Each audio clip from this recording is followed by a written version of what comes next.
Oke, kita kembali di Bincang Malam di episode yang baru. Kali ini saya kedatangan 2 tamu, tapi di sesi pertama ini baru satu yang sudah datang.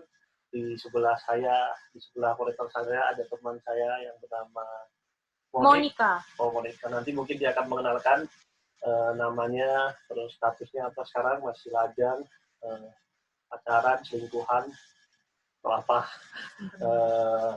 Jadi malam ini kita sedikit berbeda. Kalau dari kemarin kita hanya satu bintang tamu, kali ini kita ada 2 bintang tamu. Bukan bintang tamu ya, teman. Oke, biar mempersingkat waktu, kita mulai di sesi ini. Apa kabar, Monik? Baik banget. Kok Sony manggilnya kok atau kak nih? Alah, kok terserah lah, sebiasanya. Biasanya kok. Kak itu kayak ini. Oke, Monik hari-hariannya bekerja atau kuliah? Mukanya masih kuliah nggak, Pak? Mukanya masih cocok dibilang masih kuliah. Udah kerja, Pak, di bank. Kerja di bank. Di posisi saat ini? Masih marketing. Oke, bank swasta atau bank negeri? Bank swasta dong. Bank swasta ya. Oke. Bank negeri. Oh, susah ya. Udah berapa tahun? 3 tahun, mau 3 tahun.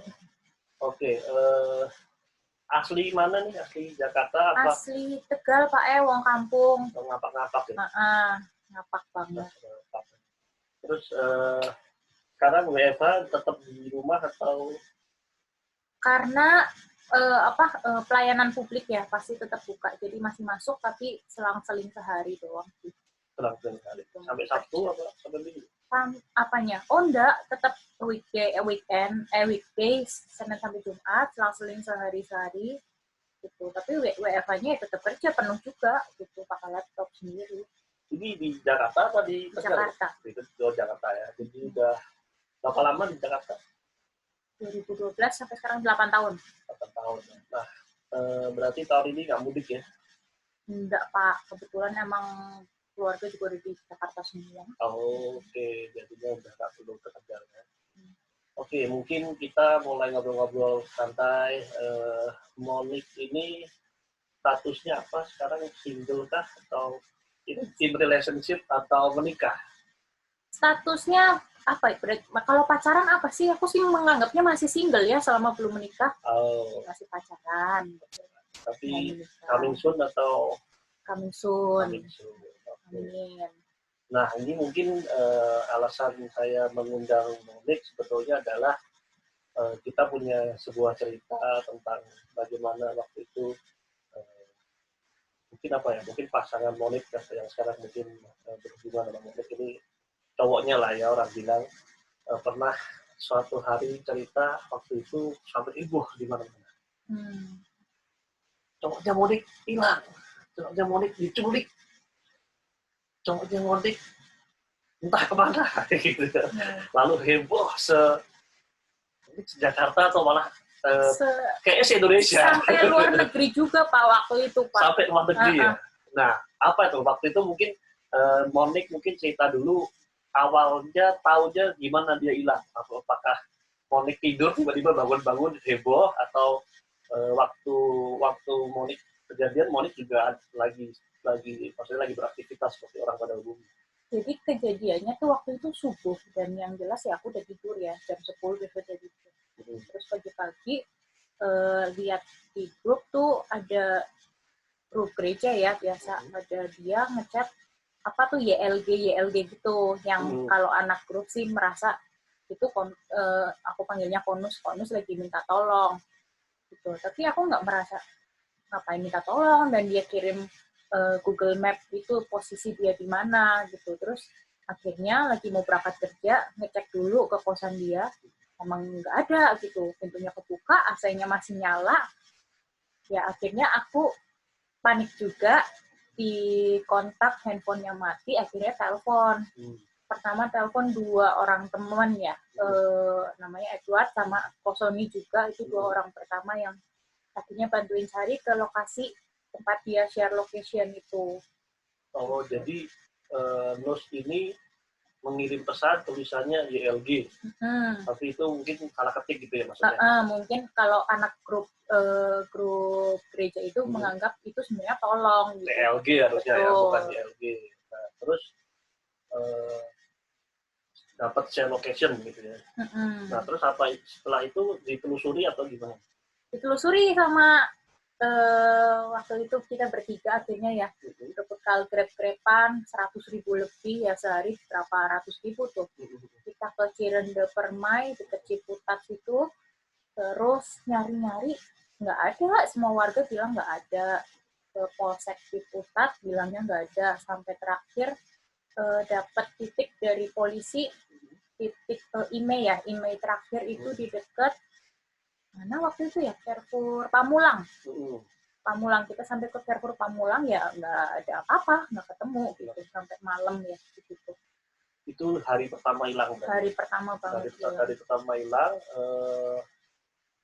Jadi dari penelusuran itu nanya ke orang-orang apa? Maksudnya kan cuma dapat settingan. Nah waktu nyari-nyari itu apa yang diinformasikan ke warga sekitar situ? Warga sekitar situ ya nggak tahu apapun sih, kita cuma bikin surat laporan hilang ke Polsek Ciputat, kemudian teman gereja ada yang inisiatif bikin pengumuman orang hilang tapi disebarin di stories Instagram. Nah per saat itu juga yang nyebarin banyak banget, sampai akhirnya sampai malam itu nyampe ke beberapa artis juga ikut nyebarin juga. Kemudian aku lupa hari kedua atau hari pertama, sampai beberapa media ya waktu itu, Radio El Sinta sama Detik.com mau siarin berita kehilangan itu. Itu di posternya apa? Gambar fotonya Stefanus. Sama apa? Sama motornya, sama lokasi titik dia share location itu. Jadi seperti pengumuman aja ya bahwa ada pria berusia sekian lalu menggunakan motor tersebut gitu ya. Nah waktu hari pertama itu sudah menemukan titik temu nggak? Maksudnya udah ada berita bagus atau akhirnya sampai malam tidak mendapatkan satupun tanda-tanda? Sampai malam nggak dapat clue apapun sih, karena kan tim dari gereja juga bagus juga, mau keliling juga bagus banget ya, mau bantuin sampai ke rumah sakit, ngecekin ruang jenazah, barangkali ada mayat yang nggak dikenal dan lain-lain. Aduh, udah nggak karuan banget sih itu rasanya. Pikirnya udah takut kenapa-napa gitu.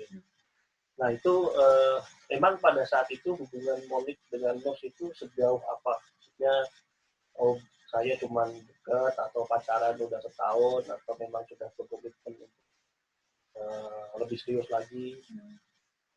Pas saat itu kejadian kan April 2019. Sebenarnya itu sudah persiapan pernikahan. Dan tapi ya saya sebagai pacar calon istri saya itu nggak tahu gitu loh, dia sebenarnya keadaannya seperti apa, dia kenal dengan siapa aja, teman kerjanya gitu-gitu, saya nggak begitu curigain gitu loh. Yang penting dia bilang kerja udah pulang, dia bilang ke saya gitu. Nah pada saat dia hilang ada kontak siapa aja, mungkin keluarganya atau teman kerjanya atau memang hanya teman-teman gereja saja yang dikontak? Kalau saya sih, saya kontak ke teman kerja yang saya tahu. Cuman ternyata dia bilang dia nggak gitu kenal gitu sama Stefanus gitu. Cuman waktu itu kenalan doang. Terus ada suka motor bareng gitu. Kemudian ya udah kenalan aja. Cuma aku taunya itu teman kerja gitu. Oh jadi teman kerjanya bukan teman dengan satu kantor gitu ya, cuma teman pernah satu kerjaan aja. Aku lupa juga sih itu. Ya. Nah hari itu apa yang dirasakan untuk di hari pertama? Ya waktu di hari pertama tidak pernah berasumsi apa-apa sih. Bahkan asumsi dia kecelakaan atau meninggal dunia pun enggak sama sekali. Maksudnya segala sesuatu masih mungkin. Gitu. Baru ada khawatir hari kedua waktu itu pemilu pemilu nasional kan ya, pilpres itu baru udahlah aku nggak tahu mau gimana lagi, mau pokoknya Stefanus hidup atau enggak aku pengen nemuin tuh. Jadi belum ada asumsi apapun, tapi apapun yang terjadi aku pengen nemuin gitu. Itu hari kedua ya. Nah, hari kedua berarti keluarga juga udah pada kumpul dong ya. Papa mamanya Stefanus di Cirebon, kalau nggak salah malamnya baru datang. Gitu. Jadi hari kedua keluarganya Stefanus nggak ada juga di Jakarta. Baru datang. Adik-adik karena, atau kakak? Karena gini, adiknya Stefanus kan di Jakarta juga. Dia berpikir nggak akan seheboh sampai nasional gitu.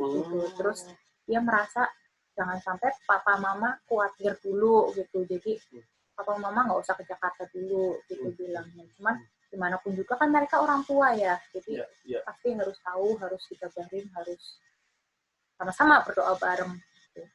Oke. Terus di hari kedua kegiatan mencarinya seperti apa? Ataukah menelusuri ke Bali,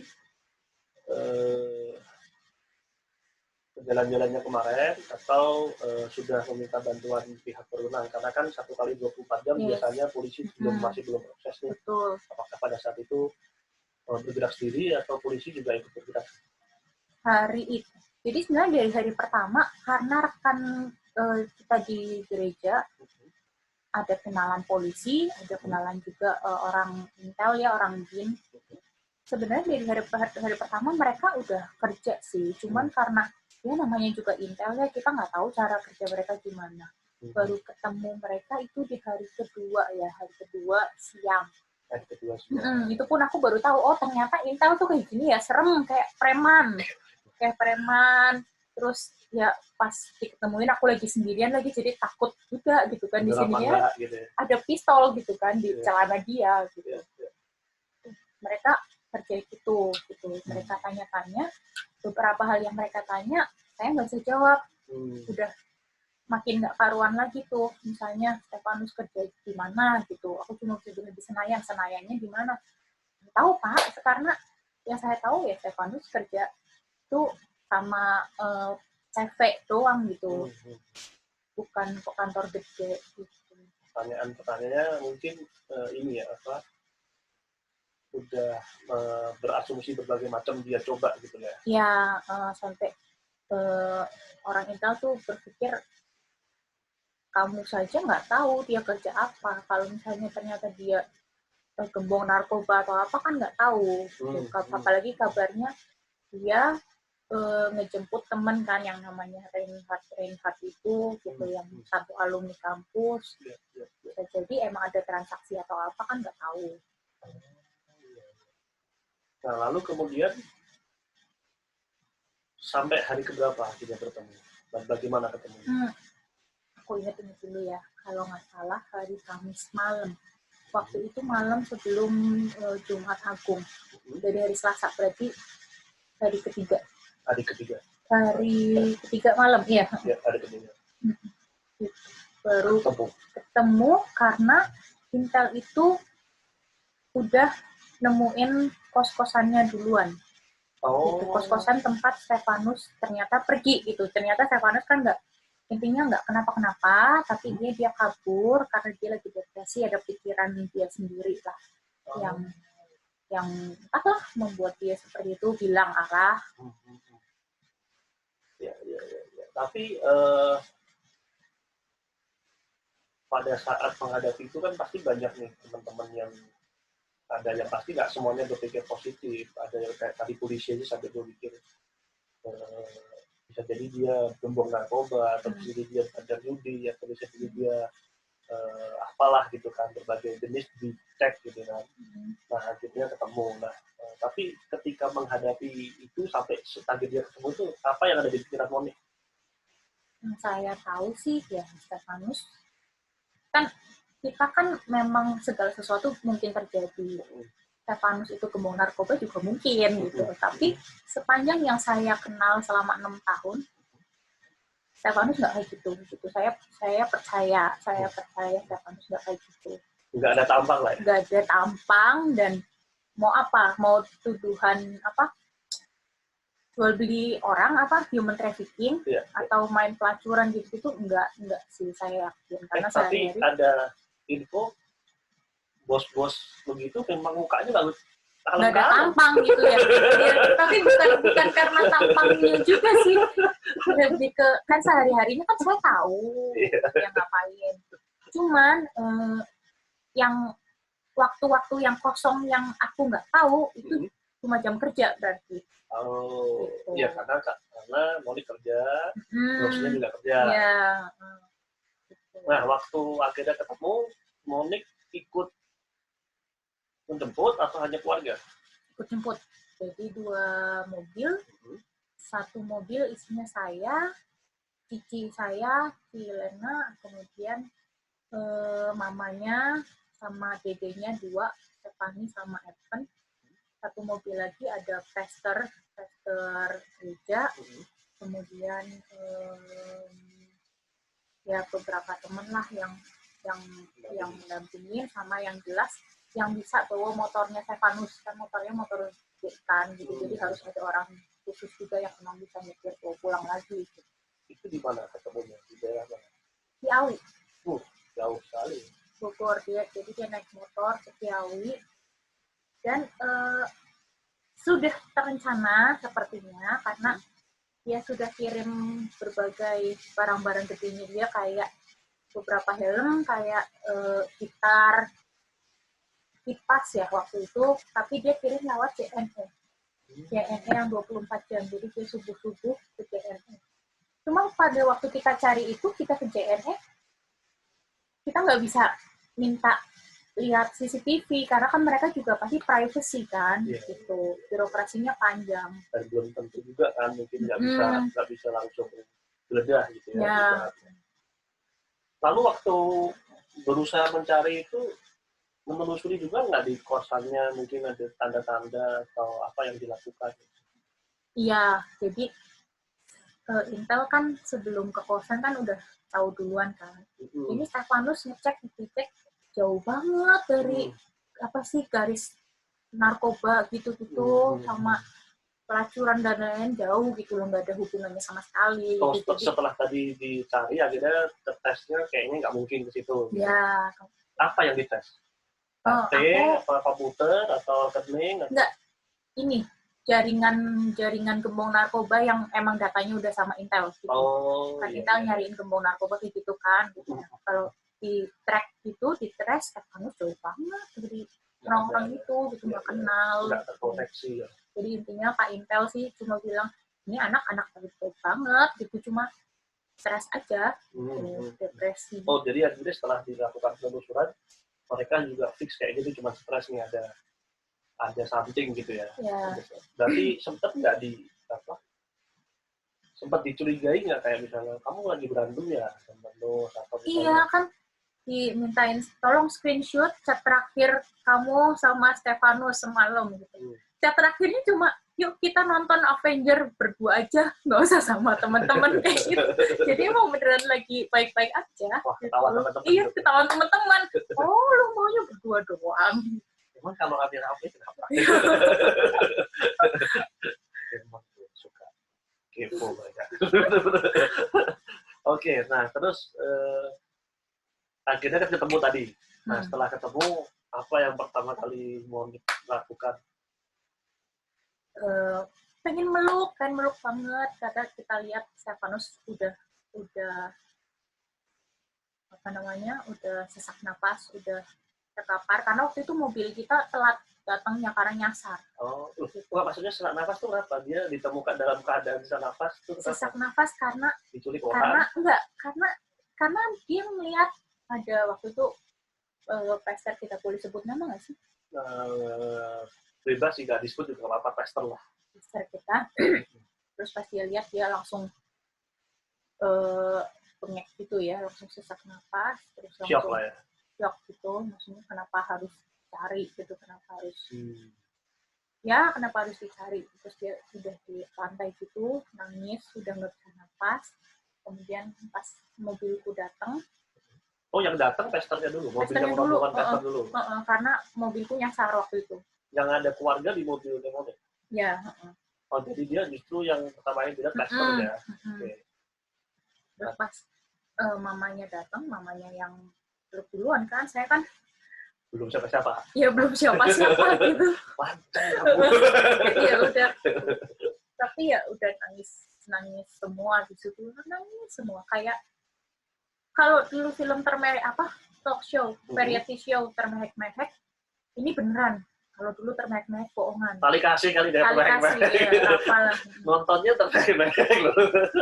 H2C, harap-harap cemas. Iya. Kalau ini beneran. Bukan settingan ya? Bukan settingan. Bukan prank juga. Atau sebenarnya Stefanus lagi nge-prank kali ya? Iya emang sih, yang harusnya kematian dan kebangkitan ini Stefanus mati dulu. Oh iya, karena bertempatan dengan pasca. Iya, bertempatan dengan pasca. Iya, berarti sebetulnya Stefanus ini nge-prank kali. Nge-prank. Ya kalah YouTuber-YouTuber. Jadi harusnya dia ditangkap juga ya. Oke, mungkin nanti kita lanjut dengan mendatangkan Stefanusnya ke bincang-bincang malam ini. Sebelum kita masih menunggu Stefanus datang, jadi teman-teman boleh lihat cuplikan yang satu ini. Saya dan istri membangun sebuah rumah belajar yang bernamakan Rumah Pendidikan Pelatihan. Sudah berjalan dari tahun lalu, hampir setahun ya. Kami saat ini mempunyai murid 60-80 murid, dan karena corona ini juga kami akhirnya semua murid kami dirumahkan karena kami mengikuti peraturan dari pemerintah setempat bahwa tidak ada kegiatan pendidikan yang dimana harus ngumpul. Rata-rata orang tua dari murid-murid kami bekerjanya sebagai, ada yang supir Grab, ada yang ojek online, ada yang tukang cuci gosok di perumahan Kelapa Gading, terus ada yang memang jualan biasa atau ibu rumah tangga. Dampak yang sangat terasa itu ya kesulitan gitu lah, ya nyari uang susah gitu, untuk makan aja juga ini pendapatannya berkurang. Dalam masa corona ini saya tidak ada penghasilan karena bapaknya tidak dikerjakan lagi selama corona. Gitu, nggak ada, jarang. Biasanya sih banyak di Kelapa Gading. Nah, sekarang Kelapa Gading kan tutup. Saya Sony dari Saling bersama dengan Bapak Budi Marsudi mewakili RPP ingin mengajak teman-teman semua untuk berdonasi untuk diberikan kepada orang tua murid yang mengikuti RPP karena terkena dampak dari efek corona yang sedang terjadi di seluruh dunia. Semoga bantuan teman-teman semua dapat membantu mereka yang saat ini mengalami kesulitan, terutama dalam penghasilan yang menurun. Donasi dapat diberikan oleh link yang ada di atas ini. Terima kasih. Indonesia Kuat, saling bantu. Oke, kita kembali ke Bintang Malam bersama saya dan teman-teman saya, dan sudah ada teman baru kita satu lagi namanya Stefanus, atau dipanggil Nus gitu ya. Iya. Halo Nus. Halo Zon. Apa kabar? Baik. Baik. Puji Tuhan baik. Tadi ngobrolin apa aja? Ngobrolin lu. Jadi ngapain aja nih WFH? WFH ya cukup, secara penghasilan sih cukup merugikan sih. Iya, cukup ya. Puasa, ya. Puasa penghasilannya puasa. Jadi banyakan di ya. Rumah aja lah ya. Terus ya paling cuma bikin apa ya, bikin video, editing gitulah. Ya. Pacaran gitu ya. Pacaran juga. Ya. Setengah sih. Soalnya kan karena apa ya? Karena mau kemana? Kan, iya, jadi ya enggak. Indomaret Point lah. Indomaret Point. Nggak bisa duduk juga. Iya, ada yang bisa duduk pasti. Iya. Oke, kita mungkin kembali ke tadi konten sebelumnya. Di sesi sebelumnya kita membahas kisah di mana terjadi korban penculikan ceritanya. Tapi setelah ditelusuri ternyata tidak kenapa-napa. Tidak jadi. Nah, nanti kena Thanos. di sebelah kita di monitor yang sana itu adalah korban sekaligus pelaku penculikan. Belum pernah ada. Terus harusnya kalau di deadline, heboh, gempa, korban sekaligus pelaku penculikan. Maaf ya, sudah membuat kalian panik.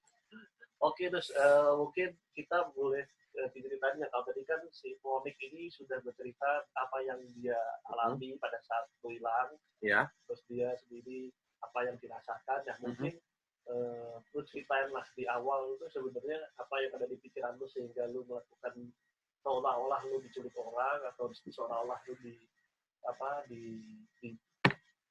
sih istilahnya seolah-olah lu di apa sih begal orang gitu kan ya waktu itu, karena kan kalau dari ceritanya kayak minta tolong, seolah-olah kayak begal lalu lu ngelawan sempat memberikan pesan.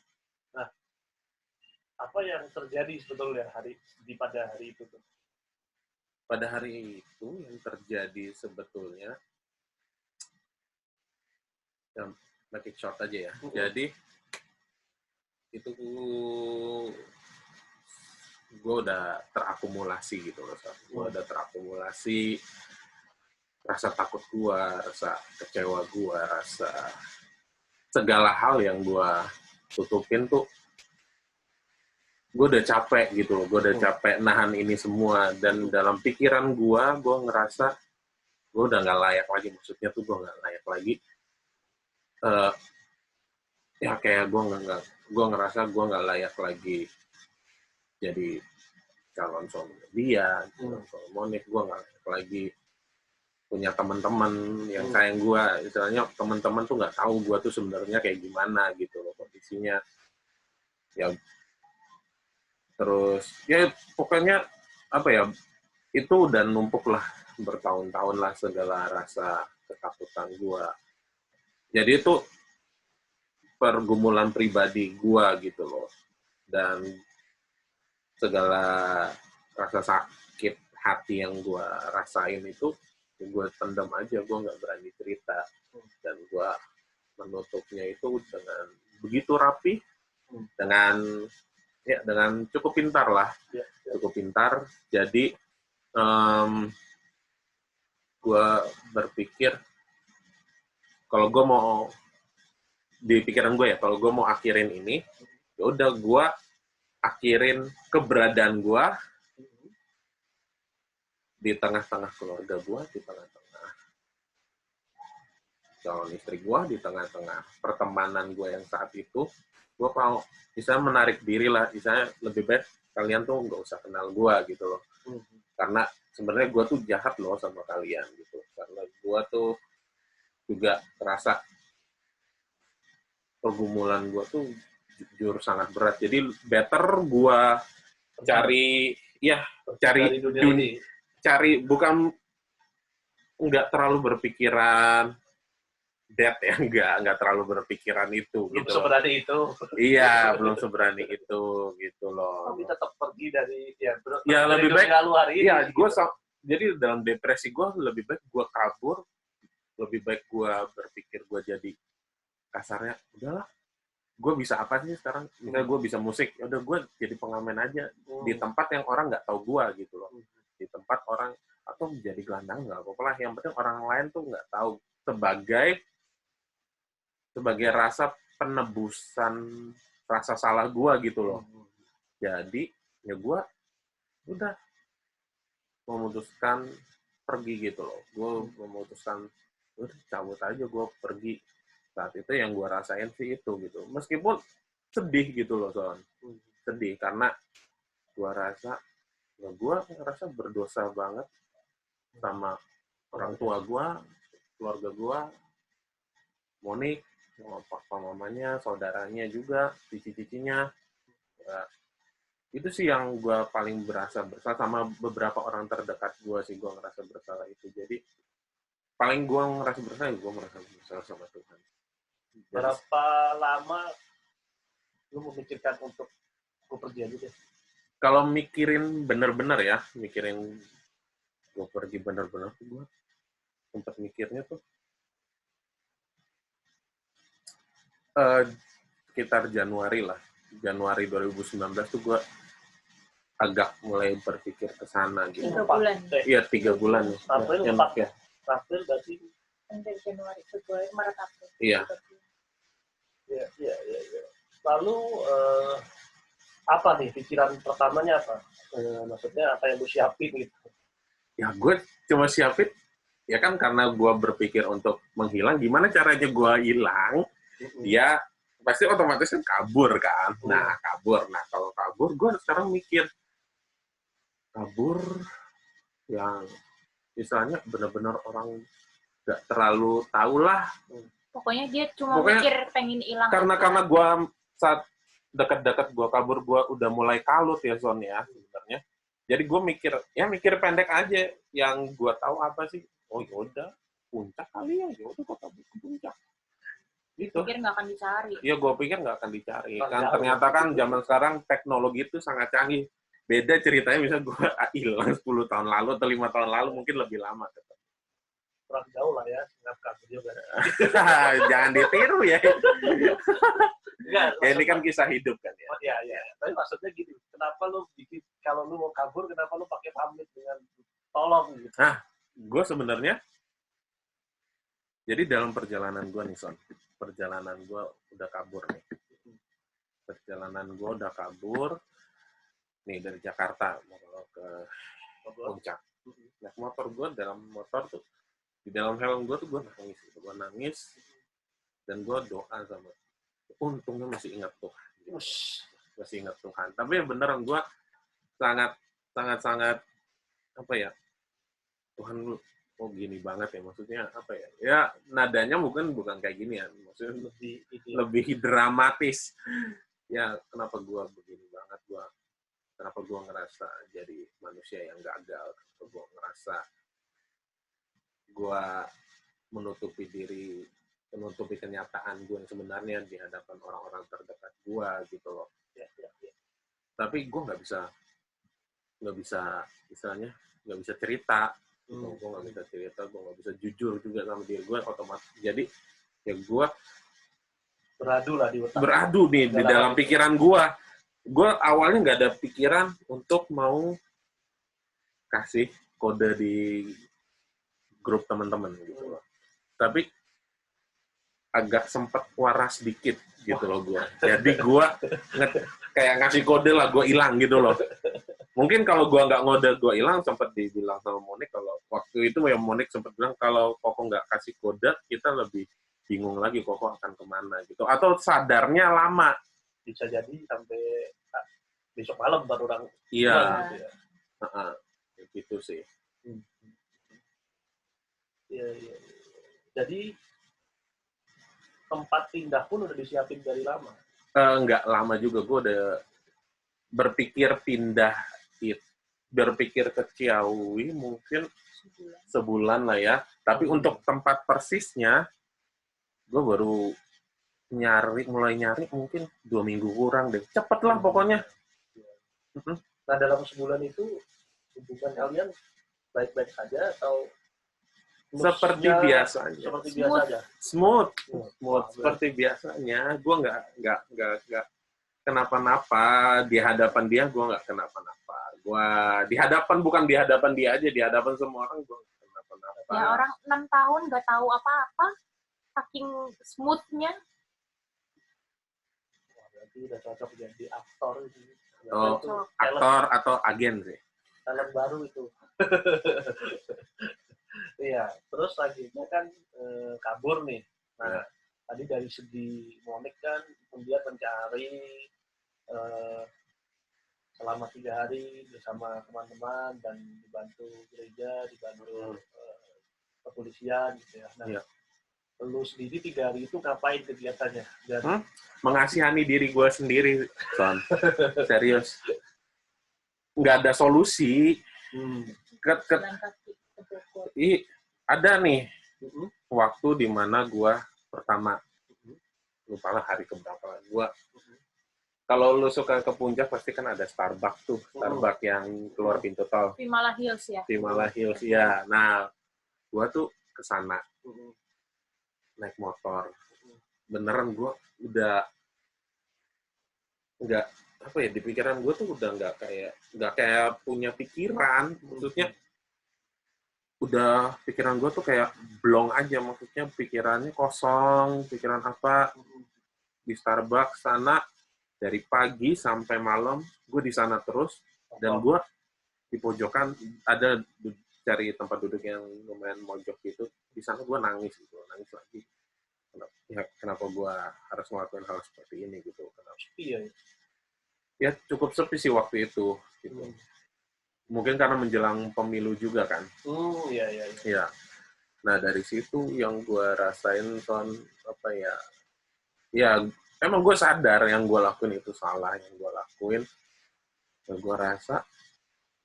Tapi di dalam akalnya gue sendiri, ya apalagi gitu. Karena gue berusaha mau menghindar terus. Dan ada saat dimana gue tuh ini saking stresnya, udah bener-bener saking stresnya gue jalan kaki dari tempat persembunyian gue, kosan. Dari Ciawi ke Bogor gue jalan kaki. Itu Pantun bukan? Enggak. Iya, Ciawi ke Bogor jalan kaki. Ya nggak, maksudnya dari Ciawi. Siang malam? Siang, pagi menjelang siang. Ciawi ke Bogor gue jalan kaki. Wah, lumayan tuh. Dan beneran kalau gue lagi mikirnya olahraga, berasa capek ini. Kalau stres nggak berasa apa-apa sampai gue di mall apa gue nggak tahu, Lipo lah, pokoknya Lipo. Kalau Kasari yang dulu. Iya. Oh, jauh. Lumayan lah ya, lumayan jauh itu. Bukan lumayan sih untuk jalan kaki sih soal. Sebenarnya kalian kalau mau tahu di Starbucks yang ngapain, dia bikin akun Instagram cuma untuk tulis renungan, NVS Silent Saturday gitu. Itu kayak orang gila sih. Ya. Tapi isinya renungan. Iya, gue bikin renungan sebenarnya. Jadi pas renungan Alkitabiah. Iya, Alkitabiah. Jadi Alkitabiah banget, namanya aja Silent Saturday.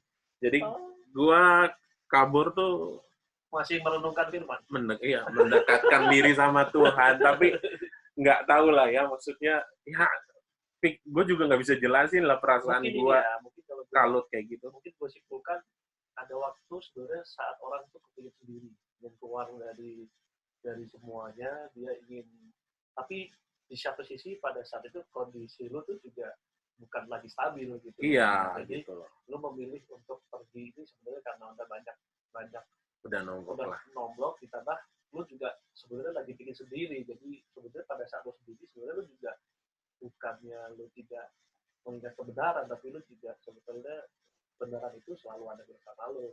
Iya. Ya puji Tuhannya tuh ya gue ngerasa Tuhan tuh nggak ngelepasin gue itu yang benar-benar gue rasain pas masa-masa kesendirian gue. Walaupun selama 3 hari itu gue ngerasa gue tetap mengasihani diri gue sendiri, tetap gitu gue ngerasa bisa di kamar kos pun juga di sana tuh gue lebih banyak menghabiskan diri untuk nangis gitu. Nah kalau tadi kan ditemukan dulunya sesak nafas. Tadi apa yang lu alamin ketika lu melihat si Pastor itu? Ya, kenapa dia ada di sini? Ya tahu. Ngapain sih cari gue? Nggak tahu. Enggak sih, kan pas gue kan itu kan kejadiannya abis gue dari Bogor balik lagi mau ke kos kan. Itu jalan kaki tadi? Iya, abis dari jalan kaki. Gue baru ingat tuh jalan kaki. Nah, nyampe yang nemuin gue tuh bukan Pastor dulu. Itu intelnya dulu. Iya, ada duluan sana. Baru gue, ya udahlah. Berarti, lu udah tahu itu intel? Gue belum tahu. Mereka kan duduk agak jauh gitu loh. Duduk agak jauh. Terus gue dipanggil sama owner kosannya. Dipanggil, ini barangnya udah datang. Tapi itu cuma sebagai modus aja gitu loh. Sebagai modus supaya gue kesana gitu loh. Ternyata di sana kan ada ngumpul 3-4 orang laki-laki lah. Ternyata di sana tuh polisi semua. Ya. Gitu. Nah, dari situ pas ditanya, kamu Stefanus ya, kamu kabur ya? Ya gue langsung ngaku lah. Maksudnya, oh jadi ibu apa bapak kos? Ibu kos. Ibu kosnya nemuin lu ke intelnya? intelnya nemuin ibu kosnya dulu kan. Siang-siang tuh mereka tuh udah... Bukan, maksudnya kan tadi kan udah dipanggil ibu kosnya dulu, habis itu ditemuin sama intelnya. Intelnya udah nunggu bareng ibu kos. Oh, waktu lu dipanggil sini tuh Udah mereka berempat tuh udah nunggu. Gitu. Gue pikir tuh temennya lah. temen-temennya. Anak kos juga. Gitu. Iya. Dan ya info aja sih. Ternyata emang karena gue kalut, gue tuh sebenarnya salah pilih kos juga sih sebenarnya. Kosnya itu tuh kos pemiliknya polisi juga. Jadi emang udah ada rencana Tuhan lah. Misalnya mau kabur kemana lu juga. Ya kalau gue sih ngerasa Tuhan sangat-sangat baik lah buat kehidupan gue. Ternyata gue ngekos di kosan polisi. Jadi ya udah. Anggota. Ya, terus waktu lu, itu kan tadi ketemu ibu kos. Nah, ketemu waktu tiba-tiba muncul yang ada mobil pester itu. Ya, pesternya datang. Pester dulu kan, baru keluar. Ya, pesternya dulu datang. Dia bilang, udah Nus, apa namanya, lu harus jujur, lu harus ini. Hanya kita menerima lu apa adanya. Kita nggak marah gitu-gitu.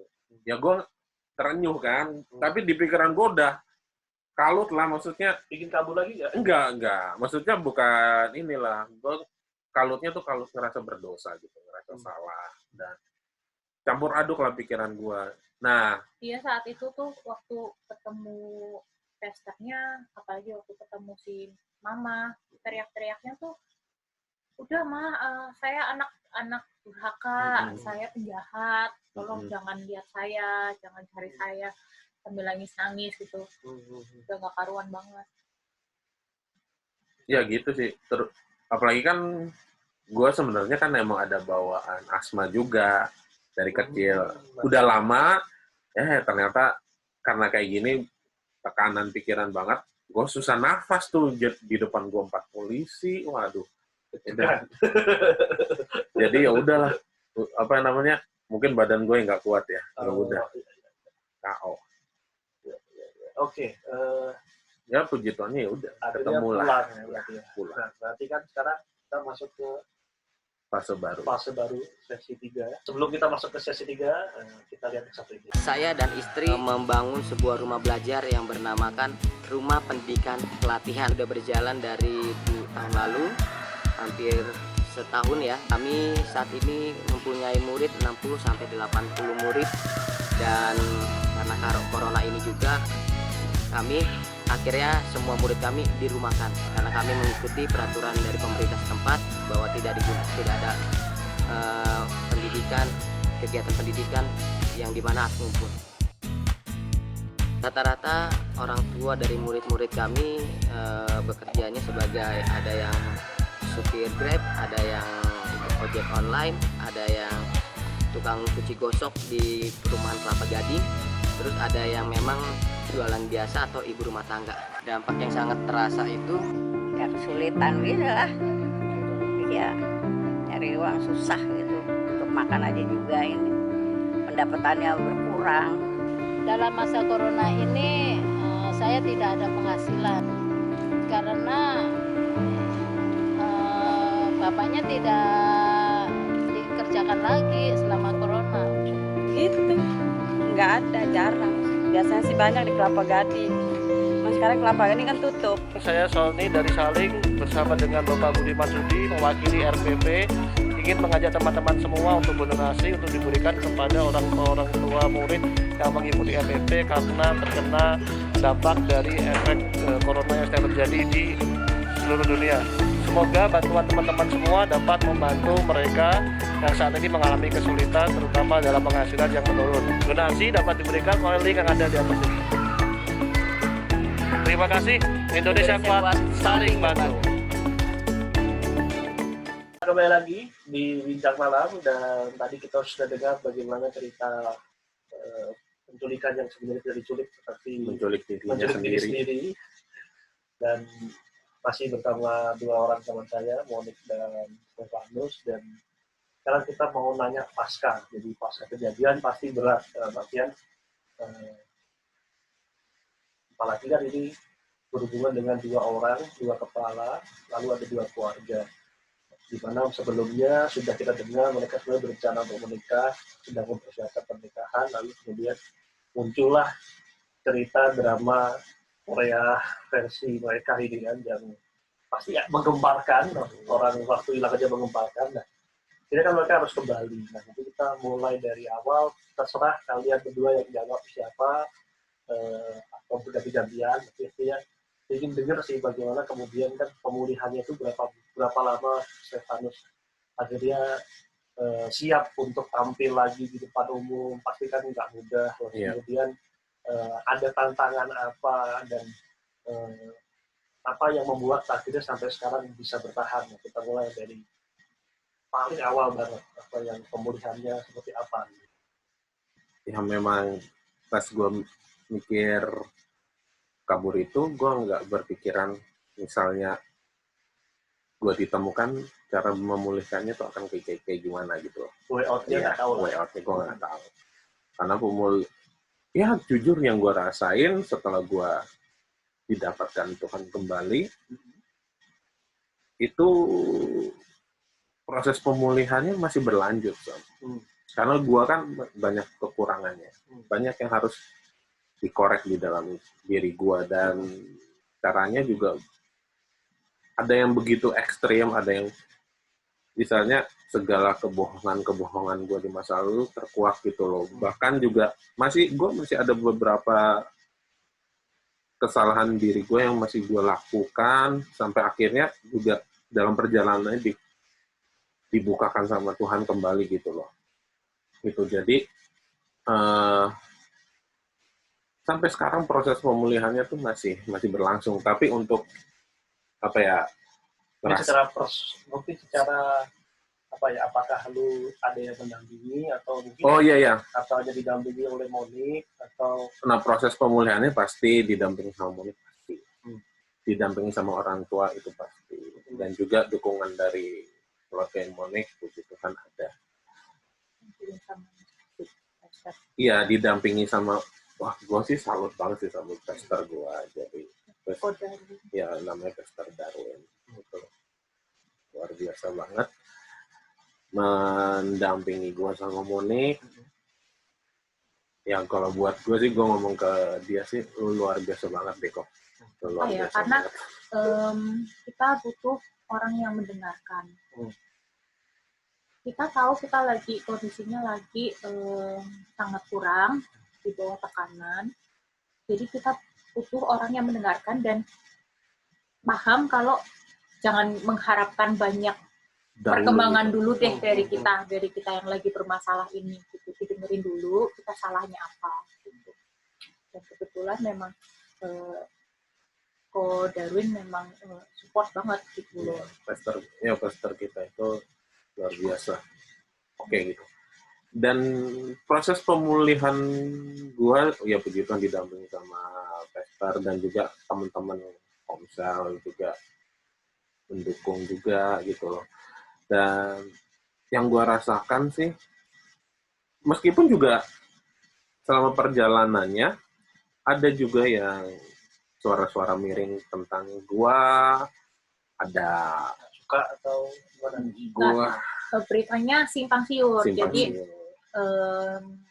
kalau dari orang tuaku dengarnya, karena aku orangnya tegas ya, galak, dan Stefanus itu orang semua bilangnya Stefanus kabur gara-gara Monik nuntutnya banyak banget gitu. Gitu. Cuman ya kalau lagi kondisi kayak gini kita jadi belajar kan, maksudnya suara orang lain tuh nggak penting lah, itu noise doang lah. Maksudnya kita lihat prosesnya kita sama Tuhan gimana, orang lain nggak tahu prosesnya kita, ya sudah. Tapi kita juga nggak usah berpikir mereka jaga apa ya, mereka punya pikiran gitu, punya cara berpikir yang karena mereka nggak tahu kan, jadi mereka bilang gitu. Jadi ya sudah. Contohnya apa nih? Contoh mungkin ada yang seperti apa yang paling mengganggu atau mungkin paling ya udah ini ngeselin sih, gue capek nih. Mungkin ini ada contoh kecil sih, tapi gue tahu dari Monik. Ada temen kita, gue nggak bisa sebut namanya. Iya, temen gue sama Monik, istilahnya dia support kita banget. Dia support kita. dia bilang ke Monik ya. Oh, aku tahu. Ya. Ya, jadi ada temen kita gitu. Nggak ada Stefanus ya, dia lagi ketemu berdua sama aku, terus dia bilang, gua percaya lu sama Stefanus nggak kenapa-kenapa gitu. Maksudnya kan pada akhirnya kan kita nggak bergereja di gereja itu lagi gitu, terus kita pindah ke gereja lain karena ada beberapa konflik ya, maksudnya ya ada beberapa oknum lah ya yang menuntut kita tuh sesuai dengan protokolnya mereka gitu loh, protokol pembinaan mereka. Dan kita nggak kuat. Apa di pembinaan secara pribadi atau pembinaan hubungan? Hubungan pembinaan. Berarti persiapan nikah ya? Ya, persiapan nikah. Kemudian tiba-tiba dia bilang gitu, orang mau ngomong apa, gue yakin lu sama Stefanus punya keputusan, punya pemikiran yang membuat lu memutuskan lu harus pindah gitu. Jadi jangan pikirin apa kata orang ya. Ini siapa yang ngomong? Ini teman kita, teman bukan pastornya tadi. Bukan. Kita nggak gitu dekat, cuma tiba-tiba feel kayak gitu. Berarti, ya dekat-dekat enggak sih. Iya, kenal-kenal lah gitu. Iya, kenal-kenal cuma lucu. Berarti kan diusir halus. Enggak. Justru berarti di gereja setelah kita nggak bergereja lagi, banyak dong ada beberapa omongan gitu kan. Jadi dan sampai ke telinga dia, jadi dia tuh bilang ke Monik. Oh, sebentar. Jadi ini cerita keluarnya itu sebelum kejadian ini, ceritanya setelah keluar? Setelah keluar. Ya. Nah, keluarnya kenapa sih? Keluarnya kita ya itu karena tadi kita ada konflik dengan pembina, ya bukan konflik, kayak miscommunication. Cuman apa ya, beberapa orang membina dengan membawa beban pribadi juga. Jadi kadang kalau misalnya dengar orang, ya sudahlah maklumi pembinamu karena dia juga punya beban tersendiri. Ya kita maklumi. Tapi kalau misalnya terus menerus dan kita juga punya beban dan apa ya, kita saling mengasihi tapi kita sudah cukuplah, jangan saling menekan satu sama lain gitu. Daripada kita menekan satu sama lain, ya sudah, maksudnya diselesaikan saja segera gitu loh. Gimana ya bilangnya ya? Mungkin satu gambaran apa, yang satu kejadian apa, dan mungkin nggak semua, tapi ada satu kejadian apa yang kalian merasa bahwa itu udah menekan banget. Mungkin sejauh apa sih sampai kalian merasa itu ditekan? Sejauh apa ya, yang aku nggak tahu. Jadi waktu pertama kali Stefanus ketemu dengan pembina ini, terus dia cerita dia lagi mulai usaha gitu, pasca Stefanus bilang dia mau mulai bangkit, dia mau bikin usaha fotografi dan lain-lain. Kemudian masih ditanya, kenapa nggak cerita ke saya dulu, kenapa nggak tanya opini saya dulu gimana gitu. Yang menurut saya, apakah harus ya, maksudnya kita lagi berusaha bangkit, terus dalam kondisi gue yang masih kayak gitu kan, kondisi gue yang kalut, harus ditekan, karena apa, bisnisnya harus seperti apa, harus terperinci, tanyanya ke saya gitu. Kemudian banyak sih saya. Tapi kan bisa jadi mungkin itu bentuk rasa peduli. Cuman oke, kita bilang itu rasa peduli. Tapi kalau misalnya terulang di case-case berikutnya gitu ya, case-case berbeda. Maksudnya bukan di hal pekerjaan. Bukan cuma di hal pekerjaan, kemudian jadi mungkin ini banyak ya, sih. Kayak terlalu kepo gitu ya. Kepo juga, kemudian ya itulah, maksudnya pembina merasa punya wewenang untuk mengatur kehidupan anak binaan sesuai dengan maunya mereka gitu loh. Padahal kondisi kita lagi nggak mampu gitu, lagi nggak mampu untuk mencukupi kemauan mereka gitu. Dan kami tahu mereka juga ada pergumulan, makanya kami juga kayaknya karena kita sama-sama ada pergumulan, lebih baik sudah berhenti saja daripada kita saling bina dan dibina, tapi sama-sama saling, saya nggak percaya, mereka nggak percaya sama kita. Biasanya setelah seperti ini stigma orang kan akan seperti itu. Pasti, dan itu wajar, apalagi kalau dari keluarga pihak wanita kan pasti takut lah, anak perempuan. Saya anak terakhir dari 5 bersaudara, jadi papaku pasti nggak mau banget kan anak terakhirnya diambil orang nggak benar gitu, dan itu wajar gitu. Papaku menolak untuk ngelanjutin sama Stefanus gitu, tapi gimana ya, udah punya komitmen gitu loh, mau ngelanjutin bareng, jadi kita sama doa, sama-sama tetap pendekatan ke papa lagi. Karena seperti apa tuh pendekatannya yang kalian lakukan? Ya pendekatannya, apalagi kalau pendekatan kan dalam proses gue pemulihan kayak gini, memulihkan hubungan juga dengan papa mamanya, ya gue harus lebih banyak main, ngobrol sama papa mamanya, dan sampai satu titik ya kita ada term and condition nggak di sini? Kalau kamu mau deketin anak saya, kamu harus begini. Enggak, term conditionnya ya kita juga sadar term conditionnya lebih ke aku sih. Papa pasti nanyain, kamu udah yakin atau belum? Kalau udah yakin, terima semua konsekuensinya setelah menikah. Maksudnya kan jangka panjang. Ya, menikah itu kan cuma mengubah status ya, dari single jadi menikah, bukan mengubah orangnya, karakternya seperti apa. Kalau ternyata Stefanus tidak berubah gitu, masih banyak sesuatu yang dia sembunyikan, ya kamu sudah memilih, kamu udah dewasa, silakan gitu. Ya silakan tanggung sendiri, papa cuma kasih tahu doang gitu. Dan itu hal yang sangat wajar banget kan untuk orang tua, untuk orang papa. Dan juga ya otomatis karena gue melakukan hal seperti itu, dalam perencanaan pernikahan kita undur kan. Ya akhirnya nih, singkat cerita, udah ngobrol sama papanya Monik, kita bisa lanjut kembali, dan istilahnya yang ngobrol juga bukan cuma gue sama papa mamanya Monik, tapi papa mama gue ngobrol sama papa mamanya Monik. Nah, temu keluarga dan papa Monik dapat satu rasa nyaman, satu rasa ini karena ada kepastian dari gua ke depannya buat Monik. Jadi papanya Monik, oke, gitu, kita lanjut lagi. Oke, bukan karena ini ya, bukan karena ini, tapi juga gua lihat sih papanya Monik juga menerima gua bener-bener karena dengan kasih gitu. Jadi bukan karena udahlah Monik cuma sayangin sama Stefanus, enggak. Gitu. Papa waktu pertama kali datengin Stefanus, papa duluan yang datengin Stefanus setelah Stefanus ketemu itu. Papa saya datang, kemudian lihat Stefanus, dia langsung peluk Stefanus sambil nangis. Dan aku amazed banget sih, maksudnya papa beneran Tuhan kasih yang melimpah di hatinya papa untuk menerima Stefanus. Memang orang kalau mau menerima harus punya kasih dulu, jangan ngomong menerima tapi tuntutannya banyak, mas. Itu bohong, mas. Iya.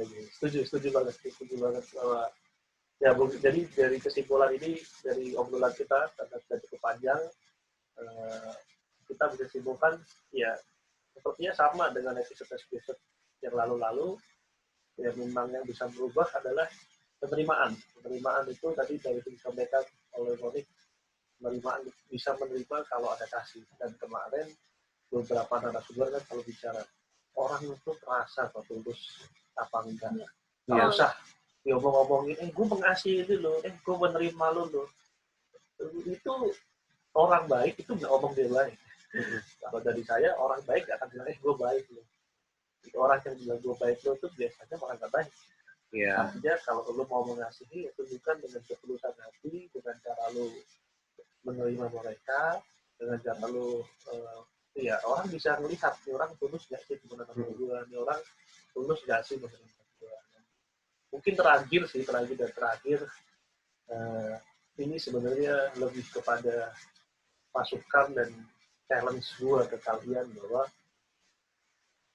kalian itu sudah memilih, dan yang luar biasa, keluarga adalah bagian dari pemulihan tadi. Makanya strong home itu benar-benar bahwa kita kuat dari rumahnya. Dan kalian sedang mempersiapkan membangun sebuah rumah tangga. Artinya gini, ada hal yang perlu kalian hadapi di depan yang gue tahu dengan jelas adalah stigma masyarakat.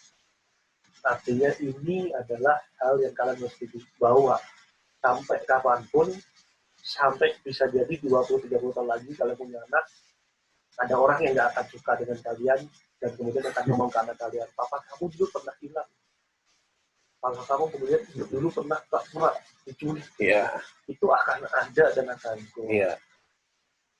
Dan siapkah kalian menghadapi stigma itu seumur hidup? Karena kalian bicara ini komitmen. Iya. Di luar komitmen untuk saling mengasihi dan saling ibaratnya saling melengkapi, tapi ada lagi komitmen bahwa stigma itu sampai kapanpun akan melekat. Nah, itu yang akan terus dihadapi. Nah, sudah kuatkah kalian dengan itu nantinya? Atau sedang mempersiapkan apa untuk menghadapi itu? Gimana? Kalau dari gue sih, gue belajar dari diri gue sendiri yang lalu.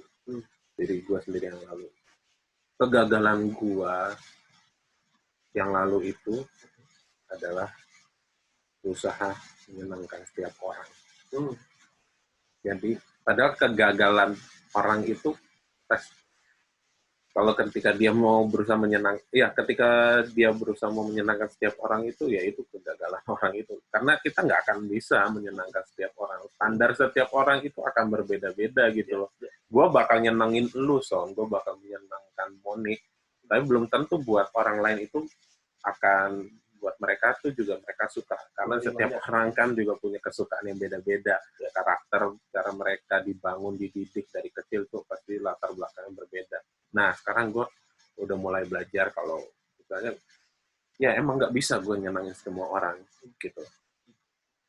Siapa-siapa aja yang harus ditaruh di pikiran gue, prioritas yang harus gue senangkan, prioritas yang gue harus layak untuk gue banggakan. Jadi, ya dengan cara berpikir seperti itu, gue juga berharap ke depannya gue semakin kuat terhadap setiap pemikiran orang-orang yang nggak setuju sama gue, nggak suka sama gue. Puji Tuhan ada yang dukung gue, tetap support gue untuk jadi lebih baik. Itu gue appreciate banget sih. Itu sih, karena ya gue belajar dari diri gue ya dulu. Ya itu menyenangkan semua orang itu nggak bisa. Otomatis kalau nyenangin semua orang, gue harus menutupi aslinya gue tuh seperti apa. Karakter gue yang aslinya seperti apa, gue topeng-topengin gitu. Capek lama-lama topeng-topengin diri. Ya, itu sih. Ya, everyone do mistake lah. Iya. Tak mungkin dengan kita sempurna. Langsung sempurna. Kita memang menuju kesempurnaan, tapi kita tidak langsung sempurna. Nah, mungkin dari Monik, penutupannya ada apa ya? Kita semua punya pengalaman sama Tuhan. Kita semua punya pengalaman kelam, daunnya sendiri-sendiri. Ayolah kita pakai itu untuk coba terima orang. Dan cerita semua orang nggak sama dengan cerita daunnya kamu. Gitu. Kita harus siap terima cerita yang aneh-aneh. Gitulah. Kalau misalnya orang gereja biasa nggak biasa dengar pecandu narkoba, nggak biasa dengar orang jual diri, lesbian, gay, dan lain-lain. Kita harus tahu di luar sana banyak yang lebih aneh daripada itu gitu. Jadi kasih Tuhan nggak cuma buat kasus kamu nonton porn doang di kosan gitu. Banyak kasih Tuhan buat segala macam kasus yang ada di dunia ini gitu. Dimana kita punya hati untuk menerima semua orang gitu. Jadi jangan cuma gudang garam. Betul, jangan cuma jadi gudang garam. Betul. Terus ya gimana kalau misalnya kamu belajar mengasihi pasangan dari belajar mengasihi orang-orang di sekitar juga gitu kan. Oke, begitu perbincangan malam kita yang cukup panjang ini, dan sekali lagi gue mau closing dengan bahwa mengasihi itu tanpa syarat. Hanya orang yang dikasihi yang bisa berubah. Orang yang merasa dirinya dikasihi, merasa dirinya diterima, biasanya dia akan berubah. Dan Jangan datang dengan janji. Banyak sekali teman-teman yang selalu datang dengan janji, bukannya memberi rasa aman, tapi yang ada malah orang takut. Terkadang Alkitab bisa kita hafalin, tetapi menghafal Alkitab lalu menyampaikan tanpa kasih itu menjadi senjata yang tajam.